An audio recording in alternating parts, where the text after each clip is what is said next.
दोस्तों, आज हम बात करने वाले हैं देश के दो सबसे पिछड़े हिस्सों के बारे में। और वैसे एक्चुअली ये हिस्से ना तो देश का कोई राज्य है, ना देश का कोई यूनियन टेरिटरी, बल्कि हिस्से देश के सबसे अमीर और विकासशील राज्यों के हैं। इन दोनों हिस्सों को देश में अपने सबसे कम प्रति व्यक्ति आय, भुखमरी, कुपोषण, पानी की कमी और बढ़ते कर्ज जैसी समस्याओं से जूझ रहे क्षेत्र के रूप में देखा जाता है, जिससे यहाँ पर रह रहे लोग तेजी से देश के दूसरे हिस्सों में माइग्रेट कर रहे हैं। आपने कई बार ये सुना होगा कि महाराष्ट्र का विदर्भ और सेंट्रल इंडिया के बुंदेलखंड को देश में नए राज्य बनाने की मांग उठ रही है, जिसका सबसे बड़ा रीजन भी यही बैकवर्डनेस था। हालांकि दोनों क्षेत्र जिस राज्य के हिस्से हैं, उस राज्य के लगभग सभी क्षेत्र अच्छे से विकसित है। बट आखिर विदर्भ और बुंदेलखंड का परफॉर्मेंस इतना बेकार क्यों है? चलिए उसी के बारे में जानते हैं आज के इस वीडियो में। सबसे पहले बात करते हैं महाराष्ट्र के विदर्भ की।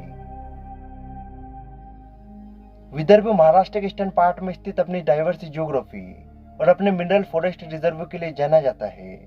लगभग 57,321 किलोमीटर स्क्वायर में फैला विदर्भ महाराष्ट्र के 11 जिलों से मिलकर बना है, जो इंडिया के बिल्कुल सेंटर में लोकेटेड है, जिसकी सीमाएं नॉर्थ में मध्य प्रदेश, ईस्ट में छत्तीसगढ़, साउथ में तेलंगाना और वेस्ट में महाराष्ट्र से लगी हुई है। विदर्भ की टोटल पॉपुलेशन 2.55 करोड़ है। इस रीजन में कोल, मैग्नीशियम और लाइमस्टोन के कई बड़े रिजर्व मौजूद है। इसके अलावा गढ़चिरौली और चंद्रपुर में आपको रिच फॉरेस्ट रिजर्व देखने को मिल जाएंगे, जिसमें तड़ोबा अंधारी नेशनल पार्क प्रमुख है। साथ ही यहाँ का ट्रांसपोर्ट सिस्टम देश के कई बड़े राज्यों के ट्रांसपोर्ट सिस्टम से बेहतर है। यहाँ पर national highway 44, national highway 47, national highway 53 और नेशनल हाईवे 63 गुजरते हैं, जो इस रीजन को north India, south India, west और ईस्ट इंडिया से सीधा कनेक्ट करते हैं।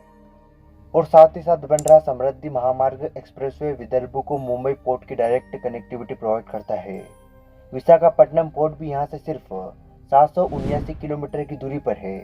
हिस्ट्री को पलटकर देखें तो यह हिस्सा सतवनाश, वक्तवास और राष्ट्र कुतुब जैसे अनेक वंशों के राज में फला फूला है।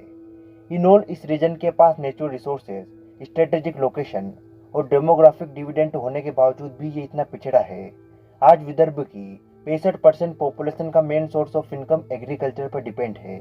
खेती बाड़ी यहाँ के लोगों की आय का एकमात्र साधन है, लेकिन कुदरत ने इस रीजन के साथ थोड़ी नाइंसाफी की है। आज विदर्भ की मेन सेक्टर एग्रीकल्चर होने के बावजूद भी यहाँ के किसान यहाँ के क्लाइमेट कंडीशन से परेशान हैं। इस रीजन में हमेशा से बारिश की अनिश्चितता और सूखी जैसी समस्याएं देखने को मिलती है, जिसके चलते यहाँ पर highest number of farmer suicide होते हैं।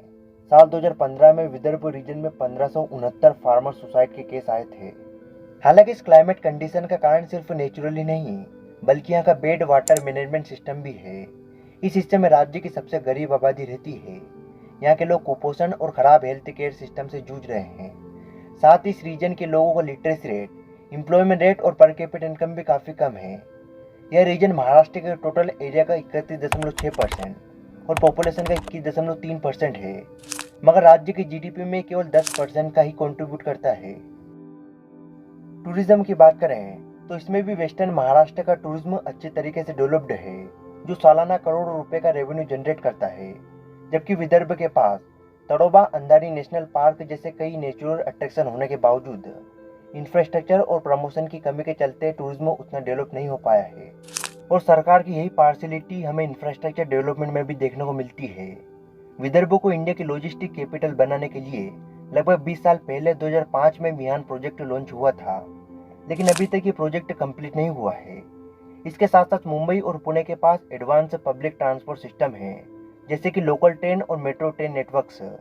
मुंबई का लोकल ट्रेन नेटवर्क दुनिया का सबसे बिजी और इफिशिएंट लोकल ट्रेन नेटवर्क में से एक है।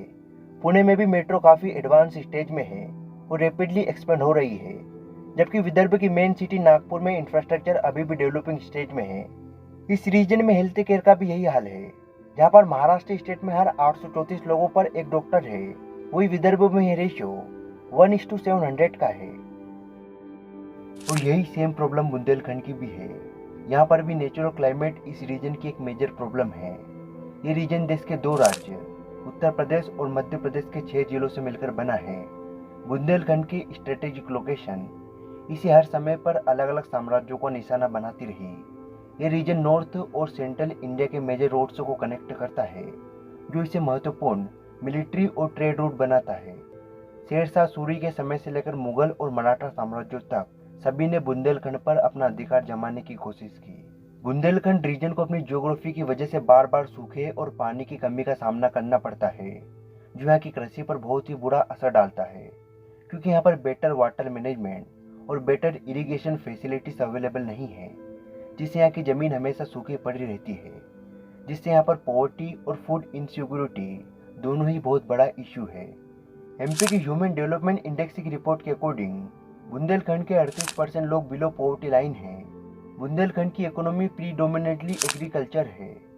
साथ ही यहाँ पर इंडस्ट्रियल डेवलपमेंट भी दूसरे क्षेत्र के कंपैरिजन में बहुत कम है, जिसके चलते जॉब अपॉर्चुनिटी और इकोनॉमिक डाइवर्सिफिकेशन बहुत लिमिटेड है। आज बुंदेलखंड को पुअर एजुकेशनल और हेल्थ केयर इंफ्रास्ट्रक्चर के लिए जाना जाता है। यहाँ की लिटरेसी रेट केवल 68% है, जो यूपी के 75.4% और मध्य प्रदेश के 69.3% से काफ़ी कम है। हेल्थ केयर फैसिलिटीज़ भी यहाँ पर बहुत अच्छी नहीं है। बुंदेलखंड में सिर्फ 12 हॉस्पिटल है पर 1 लाख पीपल, जबकि यूपी के बाकी हिस्सों में यह संख्या 21 और मध्य प्रदेश में 19 है। और बुंदेलखंड के इसी पिछड़ेपन के चलते यहाँ से लाखों लोगों का माइग्रेशन हर साल होता है, जो अच्छी शिक्षा और फैसिलिटी के चलते देश के अन्य हिस्सों में चले जाते हैं। और इसीलिए यहाँ के लोग बुंदेलखंड को एक अलग राज्य बनाना चाहते हैं, ताकि यहाँ का डेवलपमेंट भी प्रॉपर तरीके से हो सके। इस फैसले को 2011 में मायावती और एमपी की बड़ी पॉलिटिशियन और ex chief minister Uma Bharati ने भी खुलकर सपोर्ट किया था। इस पूरे सिनेरियो को देखने के बाद क्या देश की सरकार को सही में इन दोनों रीजन को सेपरेट कर 2 अलग राज्य बनाने चाहिए या नहीं? आपको क्या लगता है? अपनी राय को कमेंट बॉक्स में जरूर बताना। फिलहाल आज की इस वीडियो में बस इतना ही। फिर मिलते हैं किसी अगले वीडियो में। तब तक के लिए जय हिंद, जय भारत, बाय बाय।